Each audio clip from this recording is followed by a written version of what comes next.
گفتگو کرتا ہے تو ہوتا ہے یہ محسوس، ارے انسان نہیں تاج محل بول رہا ہے۔ جب گفتگو کرتا ہے تو ہوتا ہے یہ محسوس، انسان نہیں تاج محل بول رہا ہے۔ حضرت گرامی بوقار حضرت علامہ مولانا جنید رضا مصباحی صاحب قبلہ نے بہت عمدہ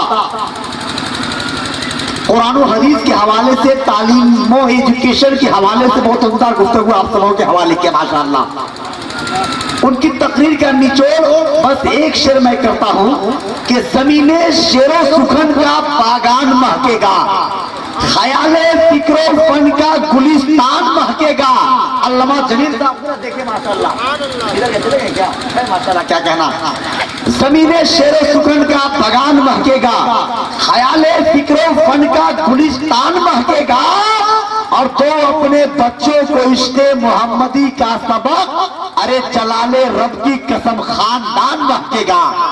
تو اپنے بچوں کو عشق محمدی کا سبق، جلال رب کی قسم خاندان مہکے گا۔ حضرات لگتا ہے کہ آپ حضرات کو نیند آ رہی ہے، ایسا لگتا ہے کہ آپ حضرات کہیں اور بیٹھے ہوئے ہیں۔ ایک شاعر کہتا ہے کہ بہت عمدہ تو ہر بیوی غضب کا شیر لگتی ہے، خفا رہتی ہے تو بارود کا ایک ڈھیر لگتی ہے، مگر شوہر کو غصہ اس لیے جلدی نہیں آتا، بڑا برتن گرم ہونے میں تھوڑی دیر لگتی ہے۔ تو ایسی کوئی بات نہیں ہے، ذرا محبت سے بنیے۔ چکے اسٹیج محبت پہ حضرت علامہ مولانا مفتی نہال صاحب قبلہ الہ آباد اتر پردیش سے تشریف لائے، خطاب ان کا خطاب نیاب ہوگا۔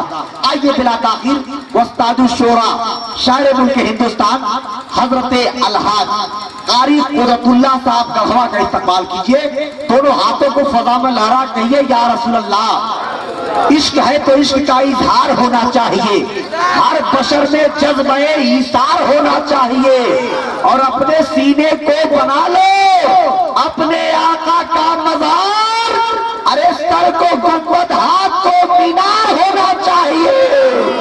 اپنے سینے کو بنا لو اپنے آقا کا مزار، سر کو گنبد ہاتھ کو مینار ہونا چاہیے۔ آئیے حضرت الحاج قاری قدرت اللہ کے استقبال کیجئے۔ نعرہ تکبیر، نعرہ رسالت، سراج ملت کانفرنس، حضرت الحاج قاری قدرت اللہ صاحب قبلہ، نعرہ تکبیر، نعرہ رسالت۔ ان چار مصروں کے ساتھ حضرت شاعر اسلام قاری قدرت اللہ مائک پہ تشریف لا رہے ہیں کہ تبسم ناز کرتا ہے، ترانہ ناز کرتا ہے، گھروں کا تذکرہ کیا ہو گھرانہ ناز کرتا ہے، ارے بہار یوپی ایک بھی 36 گڑھ نہیں بلکہ قاری قدرت اللہ پر زمانہ ناز کرتا ہے۔